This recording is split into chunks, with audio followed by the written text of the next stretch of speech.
I use survey research to make the point that the American people don't understand these issues, can't understand the complexities, and in the end, my questions are really designed for a USA Today audience, people who want their news in snippets. Polling is bullshit and never useful. What the fuck do you care what people think? You should care only about information and right and wrong. Even if 100% of the people polled, like fucking Hobbit movies, they still suck. Polling is in fact, and every day on the TV news and in the paper, you hear some poll quoted as if it contains truth. Join us in a brave experiment. Every time you see a poll of any kind, try to remember Frank. Don't picture numbers. The numbers don't mean anything. Picture Frank. Fucking Frank jerking you around for a shitload of money. Or better yet, yell out, "Fuck you, Frank!" We talked to a lot of people and asked them if they would yell out, "Fuck you, Frank," every time they saw a poll. And 24% said they would. Fuck you, Frank! Oh, and on some of the other shows we use polls, you know, and those polls are just there to test you. Fuck you, Frank! We could use a vacation away from all these numbers. Hey, maybe this lady might like to join us. Lisa Ann Schreier, timeshare expert, licensed Florida real estate agent, and author. Timeshare, a great idea, I think, maybe, right? All a timeshare is a different way of spending the money you're spending anyway. Do you want to spend the money renting a hotel, or do you want to spend the money owning it? Own a hotel? Cool. We call it Bester Western. We put edible undies in all our mini bars, plain and painted, and we charge 5 times the regular price. So, Lisa Ann, who's a timeshare really for? Timeshare is a good thing for people who, A, like to vacation, B, typically spend more than $70 to $100 per night on vacation, and C, understand what it is. We need help with C. So we got Lisa Ann to go undercover with our producer to a timeshare sales presentation. Can't tell you where. Sorry. Blame our fucking lawyers. Right in and to your left. Right in and to your left. And the reason all this footage looks like shit is that our cameraman got drunk while in the bathroom.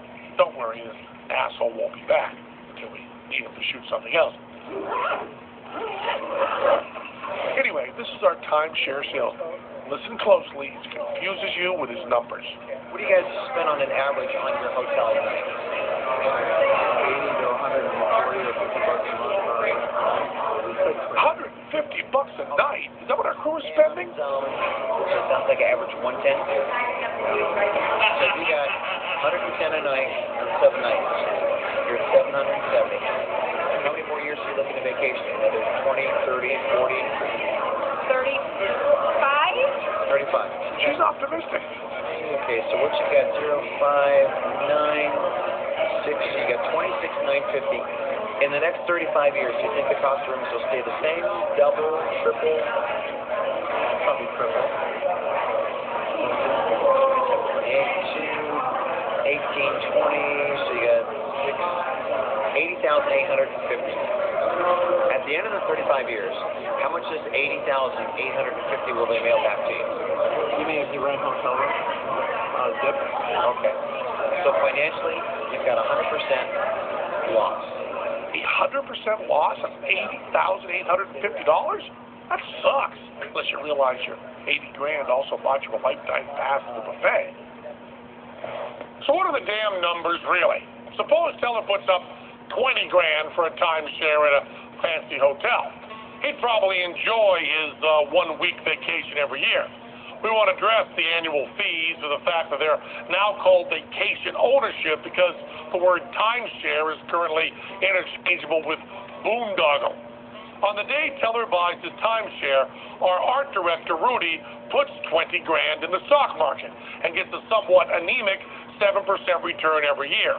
In 30 years, all Teller will have is a shitty hotel room for 1 week a year. Rudy will have nearly $500,000.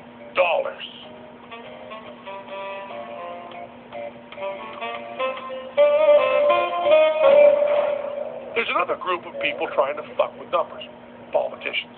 They're running up a huge national debt and assuming they'll get away with it because we cannot comprehend a motherfucking shitload squared. And what livens up a show on numbers more than a couple of think tank party animals? Oh, yeah. Beats the shit out of me, too. Robert McIntyre, Director of Citizens for Tax Justice. Stephen Slavinsky, Director of Budget Studies, Cato Institute. Slavinsky and McIntyre are Washington insiders. We asked them why there are so many songs about rainbows. They had no idea. Now, they did know something about the national debt, though. Basically, it's $8 trillion.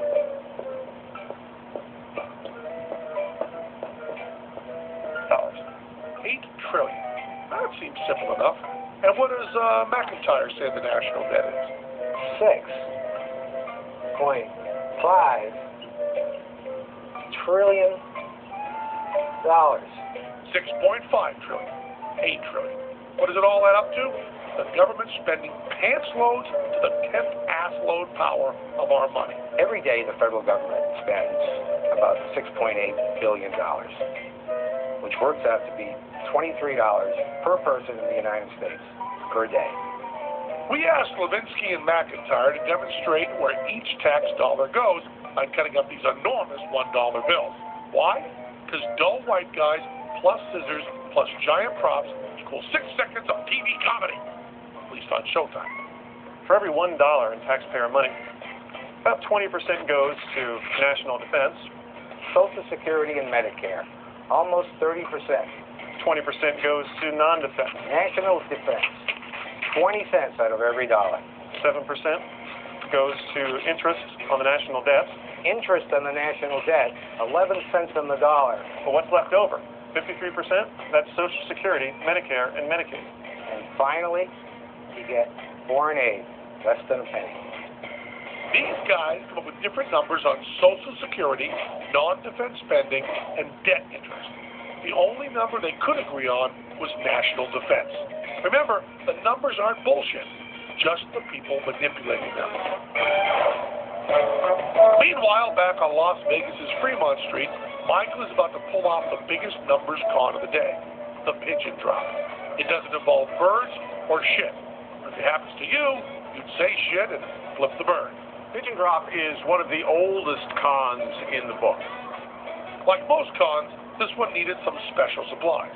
A wallet, an envelope filled with $700, another envelope filled with paper, and an executive assistant. Hey, can you tell me how to get to the Plaza Hotel? This is Paul. He'll be Michael's inside man. That's a special con name for executive assistant. Now, who will be the mark? Do you know which way to the Plaza? Huh? Plaza? Okay. Not him. Can you recommend any shows to me? Not him either. Saw any good shows while you've been here? I like Celine Dion. I think That's our man. His brain is already addled from 2 hours of Canadian shit. It's a go. It's a go. I'm the outside man. I come up and pretend to find a wallet. I'm sorry. Did you drop your wallet? Huh? Is this your wallet? Did you drop your wallet? No. Here's one. I got mine. Inside the wallet is an envelope full of money. But there's probably $700 here. Jesus. Oh, yeah? All right, I want to look again. You know, I'm concerned about this. While the mark is distracted, the inside man, my partner, exchanges the money envelope, I guess, for the one with the paper, maybe. But there's, I mean, I'll tell you what, I feel karmically, I feel bad about this, and you guys all saw it. I mean, I don't mind sharing the wealth here. Hang on for a second. Let me go into security and find out if, you know, if somebody said anything about a wallet. This is the key moment of the con. Watch how the numbers confuse our mark. Michael will ask the mark for $100 as insurance that he won't run away with the envelope of cash while Michael is inside the casino. The mark is torn. He doesn't want to risk losing any of his own money, but he does want to split that shitload of money. I'll wait here, but I'll buck up for it. You mean? I'll throw something down for you, just so you know that I'll wait here. Oh, well, that's... The executive assistant is ready to buck up. No surprise there. But what about our mark? Will he hand over $100 to a complete stranger? Hey, we told you now, you might change the channel.